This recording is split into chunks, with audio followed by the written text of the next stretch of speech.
বিসমিল্লাহির রহমানির রহিম। আসসালামু আলাইকুম। আজকের ভিডিওর মাধ্যমে আমরা পারমাণবিক বোমা সম্পর্কে জানার চেষ্টা করব। বর্তমান সময়ে পারমাণবিক বোমা একটি অত্যন্ত ভয়ঙ্কর একটি বোমা হিসেবে বিবেচিত হয়। তো এই পারমাণবিক বোমার আবিষ্কারক ছিলেন ওপেনহেইমার পারমাণবিক বোমা আবিষ্কার করেছেন। তো তিনি পারমাণবিক বোমা আবিষ্কার করার পরে বা এই পারমাণবিক বোমা প্রথম কোথায় পরীক্ষা করা হয় বা প্রথম কোন দেশে বা কোথায় নিক্ষেপ করা হয়, তো আমরা যদি এর ইতিহাসটা একটু জানার চেষ্টা করি। আমরা জানি যে দ্বিতীয় বিশ্বযুদ্ধ যেটা চলেছিল 1939 সাল থেকে 1945 সাল পর্যন্ত দ্বিতীয় বিশ্বযুদ্ধ চলেছিল, এবং দ্বিতীয় বিশ্বযুদ্ধের শুরুর দিকে দ্বিতীয় বিশ্বযুদ্ধ আমরা সবাই জানি যে এখানে জার্মানি একটি দ্বিতীয় বিশ্বযুদ্ধের অন্যতম একটি দেশ, যেখানে জার্মানি বিভিন্ন দেশে আক্রমণ করেছিল। আর জার্মানির আক্রমণের সাথে সাথে জার্মানি, ইতালি এবং জাপান জার্মানির সাথে সঙ্গ দিয়েছিল বা জার্মানির সাথে অক্ষশক্তি হিসেবে কাজ করেছিল। এবং জার্মানির 1939 সালের 1 সেপ্টেম্বর পোল্যান্ড আক্রমণের মধ্য দিয়েই দ্বিতীয় বিশ্বযুদ্ধের সূত্রপাত ঘটেছিল। তো জার্মানির সাথে যখন ইতালি এবং জাপান একত্র হয়ে বা অক্ষশক্তি হয়ে কাজ করেছিল, সেই সময়টাতে 1941 সালের 7 ডিসেম্বর পার্ল হারবার আক্রমণ করে জাপান। তো পার্ল হারবার সম্পর্কে যদি আমরা বলি, পার্ল হারবারটা কি? পার্ল হারবার হচ্ছে মার্কিন যুক্তরাষ্ট্রের 50তম অঙ্গরাজ্য রয়েছে হাওয়াই, আর এই হাওয়াইয়ের রাজধানী হচ্ছে হনুলুলু। এই হাওয়াইয়ের রাজধানী বা এই হাওয়াই অঙ্গরাজ্যটি প্রশান্ত মহাসাগরের পাশে একটি মহাদেশ অবস্থিত, সেটা হচ্ছে ওশেনিয়া মহাদেশের পাশে পলিনেশিয়া নামক একটি দেশ রয়েছে বা পলিনেশিয়া নামক একটি অঙ্গরাজ্য বা দেশ রয়েছে। এটা একটা রাষ্ট্র রয়েছে। এই রাষ্ট্র হচ্ছে একটা দ্বীপ রাষ্ট্র, আর এই পলিনেশিয়ার একটি দ্বীপ রাষ্ট্র হচ্ছে হাওয়াই। তো দক্ষিণ চীন সাগরে যখন জাপান তাদের বিস্তার লাভ করে বা ক্ষমতা দেখায়, সেই সময়টাতে 1941 সালের 7 ডিসেম্বর পার্ল হারবার আক্রমণ করে।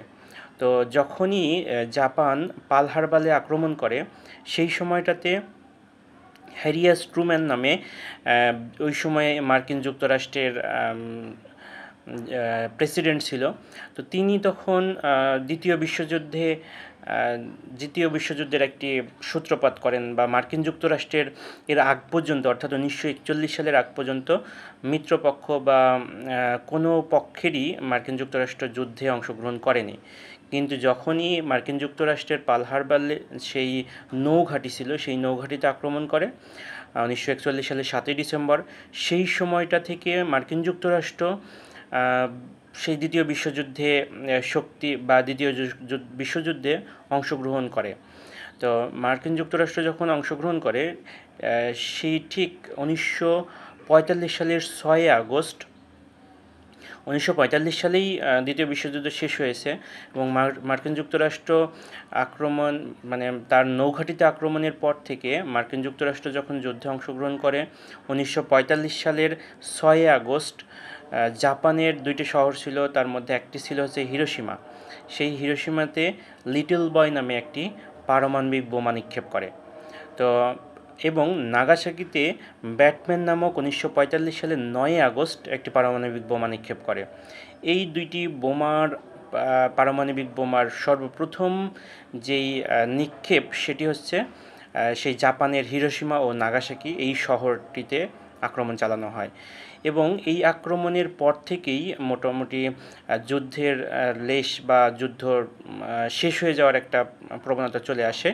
আর জাপানের সেই হিরোশিমা এবং নাগাসাকি এই দুইটি দেশে বা এই দুইটি অংশে এখন পর্যন্ত কোনো সুস্থ বা এখন পর্যন্ত ধারণা করা হয় মানে সেইখানকার অবস্থাটা এমন পারমাণবিক বোমার বিস্ফোরণের কারণে সেখানে সুস্থ শিশু জন্মগ্রহণ করে না এবং সেখানে ঘাস বা কোনো কিছুই জন্মায় না। সেই পারমাণবিক বোমা সেই 1945 সাল থেকে এখন 2025 সাল এখন পর্যন্ত সেই পারমাণবিক বোমার অ্যাকশন রয়েছে। তো আমরা এ থেকে বুঝতে পারি পারমাণবিক বোমা কত বিধ্বংসী এবং কত ভয়ঙ্কর। তো এখন সাধারণত যে সকল দেশের কাছে পারমাণবিক বোমা রয়েছে সে সকল দেশ অন্য দেশকে আধিপত্য বিস্তার লাভ করে মানে আধিপত্য লাভ করে বা অন্য দেশকে ক্ষমতা প্রয়োগ করে বল প্রয়োগ করে। তো আজকের ভিডিওর মাধ্যমে আমি পারমাণবিক বোমার সম্পর্কে এবং পারমাণবিক বোমা প্রথম কোথায় নিক্ষেপ করা হয়েছিল সে সম্পর্কে জানানোর চেষ্টা করেছি। তো সারাংশে যদি বলি, ওপেনহেইমার নামক একজন পারমাণবিক বোমা আবিষ্কার করেন এবং সর্বপ্রথম পারমাণবিক বোমা নিক্ষেপ করা হয় জাপানের হিরোশিমা ও নাগাসাকি শহরে। লিটল বয় নামে হিরোশিমা শহরে 1945 সালের 6 আগস্ট এবং নাগাসাকি শহরে 1945 সালের 9 আগস্ট। দুইটি ব্যাটম্যান নামক আর কি নাগাসাকিতে, এই দুইটি দেশে দুইটি হচ্ছে পারমাণবিক বোমা নিক্ষেপ করা হয়।